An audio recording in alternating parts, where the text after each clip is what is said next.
Penduduk di kawasan Parlimen Kimanis bakal memiliki 4 Dewan Serbaguna baharu. Ahli Parlimennya Datuk Mohamed Al-Amin berkata pembinaan Dewan Serbaguna tersebut akan memudahkan penduduk melakukan pelbagai aktiviti serta beriadah dengan lebih selesa. 4 Dewan Serbaguna itu ialah Dewan Serbaguna Baharu Kampung Brunei, Dewan Serbaguna Mandahan, Dewan Serbaguna Kampung Diangin dan Dewan Serbaguna Kampung Kelatuan. Saya amat gembira sekali. Ada beberapa fasilitas yang kita usahakan dan alhamdulillah telah mendapat kelulusan daripada pihak kerajaan. Beliau ditemui pemberita selepas merasmikan program gunting rambut percuma Parlimen Kimanis di Pekan Bongawan. Selain Dewan Serbaguna, beberapa kemudahan sukan turut dinaik taraf di kawasan itu seperti gelanggang futsal bagi meningkatkan aktiviti rekreasi golongan belia di kawasan Kimanis. Lebih 700 pelajar mendapat perkhidmatan gunting rambut secara percuma anjuran Pejabat Parlimen Kimanis yang diadakan serentak di 3 lokasi di Kimanis Sentral, Pekan Bongawan dan Pekan Membakut. Jabatan Siasatan dan Penguatkuasaan Trafik JSPT Kontingen Sabah merekodkan pencapaian terbaik dalam negara bagi penyelesaian kertas siasatan trafik dan pertuduhan kes bagi tahun 2024. JSPT Kontingen Sabah mencatatkan 97.94% masing-masing bagi penyelesaian kes dan pertuduhan kes.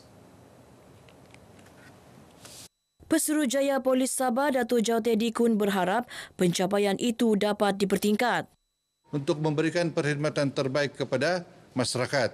Dan ini merupakan satu cabaran pada tahun 2025 untuk mengakalkan prestasi tahun 2024, tahun 2025 meningkatkan prestasi lagi.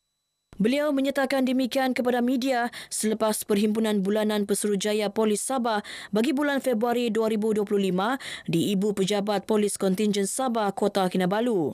Sementara itu, penyelesaian kes jenayah indeks tahun 2024 mencapai 81.94%, iaitu 3,498 kes berjaya diselesaikan. Manakala kertas siasatan yang dibuka sebanyak 2,733 kes pada tahun 2024 berbanding 2,474 kes pada tahun 2023, peningkatan sebanyak 259 kes atau 10.5%. Pejabat Daerah Nabawan akan mengemukakan 90 program dan projek pembangunan kepada Unit Pembangunan Ekonomi Negeri. Adun Nabawan Datuk Abdul Ghani Mohamed Yassin berkata, program melalui garis panduan penyediaan rancangan Malaysia ke-13 2026-2030 itu melibatkan peruntukan hampir 5 bilion ringgit. Daripada jumlah tersebut, 6 bidang utama kluster iaitu infrastruktur, keterjaminan makanan, pertanian, perikanan dan penternakan, pelancongan, modal insan dan kesejahteraan rakyat, keselamatan dan kesihatan serta perkhidmatan bandar dan telekomunikasi. Kita mengharapkan kita akan kemukakan cadangan-cadangan kepada pihak-pihak yang tertentu ini dan kita mengharapkan ada sesuatu feedback ataupun persetujuan sama ada dari pihak kerajaan persekutuan dan juga negeri agar kita dapat membangunkan di daerah Nabawan ini di mana kita nampak banyak potensi-potensi yang impaknya yang begitu tinggi. Datuk Abdul Ghani ditemui media selepas merasmikan sesi libat urus penyediaan input Pelan Pembangunan Daerah Berkenaan di Keningau. Beliau yang juga pengerusi Lembaga Kemajuan Tanah Negeri Sabah berharap adanya perancangan seumpama dapat menjadikan Nabawan lebih inklusif dan berimpak tinggi sejajar dengan hala tuju pembangunan Sabah Maju Jaya SMJ 2.0. Muhammad Akil Naufal Sezan dari Sekolah Agama Negeri San Tebobon muncul johan pertandingan hafazan peringkat sekolah rendah bagi kategori lelaki sempena Majlis Tilawah dan Hafazan Al-Quran peringkat negeri Sabah. Manakala kategori perempuan dimenangi Siti Bohaya Muhammad Abdu dari San Integrasi Putatan.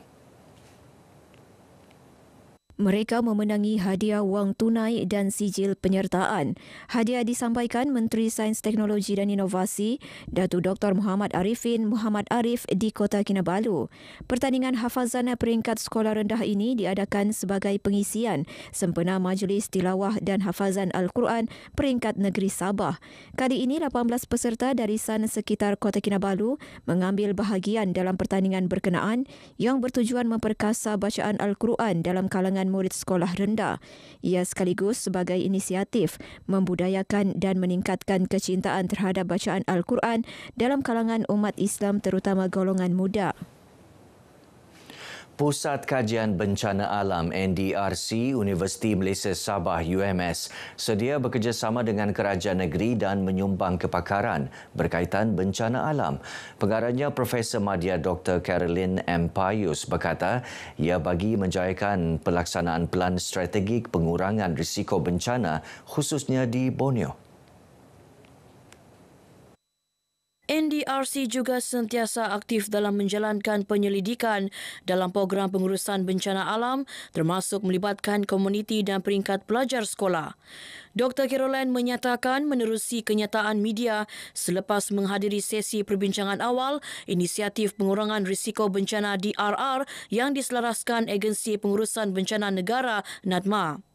Jelasnya aktiviti atau program DRR perlu diselaras agar tiada pertindihan di peringkat institusi, badan bukan kerajaan, NGO, agensi kerajaan dan pihak lain yang terlibat. Sesi perbincangan yang dipengerusi timbulan Ketua Pengarah Dasar NADMA, Zamasari Hanifah, turut dihadiri pejabat hal ehwal dalam negeri dan penyelidikan, Jabatan Ketua Menteri dan Angkatan Pertahanan Awam Malaysia APM.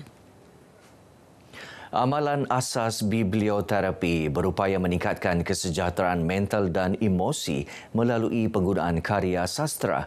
Ini kerana karya sastra mampu menyembuhkan dan memberi inspirasi kepada individu. Ke arah itu, Institut Kajian Pembangunan Sabah IDS dengan kerjasama The Malaysian Board on Books for Young People MBBY menganjurkan bengkel biblioterapi asas pada 8 hingga 9 Februari lepas di Ibu Negeri. 50 peserta menyertai bengkel tersebut terdiri guru, pustakawan, sukarelawan, penyelidik dan pelajar. Ia bertujuan memperkenalkan konsep dan amalan asas biblioterapi dengan penekanan terhadap potensinya selain kerjasama pelbagai organisasi dalam mempromosi kesihatan mental dan kesejahteraan dalam komuniti. Melalui bengkel ini, fasilitator pakar memimpin sesi interaktif meliputi pelbagai topik, termasuklah pemilihan bahan bacaan yang sesuai hingga pelaksanaan teknik biblioterapi dalam pelbagai konteks. Dewan-dewan perniagaan perlu bekerja sebagai satu pasukan bagi meningkatkan kemajuan ekonomi negara. Ia selaras peranan Dewan Perniagaan yang terdiri daripada peniaga dan pengusaha bagi menjana pertumbuhan ekonomi yang lebih mampan. Presiden Dewan Perniagaan dan Perindustrian Kadazan Dusun KCCI Datuk Ladislaus Maluda berkata kerjasama itu akan memberi manfaat kepada semua pihak. Dengan adanya kerjasama dan bantuan kepada rakan niaga, Malaysia akan menjadi sebuah negara yang maju dan berdaya saing terutama dalam bidang mikro, kecil dan sederhana. Sudah tentu, langkah kerjasama atau working together ini adalah langkah yang baik dalam meningkatkan ekonomi Malaysia. Beliau yakin kerajaan turut memandang serius pandangan daripada semua pihak dan sektor bagi memacu pertumbuhan yang lebih baik untuk negara. Hubungan baik dan kerjasama profesional antara Petronas dan pengamal media merupakan kunci kepada pelaporan kandungan berita yang tepat dan sahih. Dedikasi pengamal media sangat dihargai kerana memainkan peranan penting dalam menyampaikan visi Petronas kepada pihak berkepentingan termasuk komuniti dengan lebih luas. Pengurus Besar Kanan Komunikasi Strategik, Perhubungan dan Komunikasi Strategik Kumpulan Petronas Siti Azlina Abdul Latif menyatakan demikian dalam Majlis Makan Tengah Hari Petronas dan Media sempena sambutan Tahun Baru Cina di Kota Kinabalu. Dalam pada itu, beliau berkata Petronas juga komited menyokong bidang kewartawanan. Antaranya melalui sumbangan Anugerah Akbar Kinabalu di Sabah, Institut Akbar Malaysia, Anugerah Kewartawanan Malaysia Petronas di peringkat kebangsaan dan Anugerah Kewartawanan Kenyalang di Sarawak. Seramai 60 pengamal media diraikan dalam majlis ini. Baik saudara, sekian paparan Berita Pagi Sabah kali ini. Menyusul selepas ini Berita Pagi Sarawak bersama Lydia Yusrina dari Sungai hingga Segara Palestin, pasti merdeka.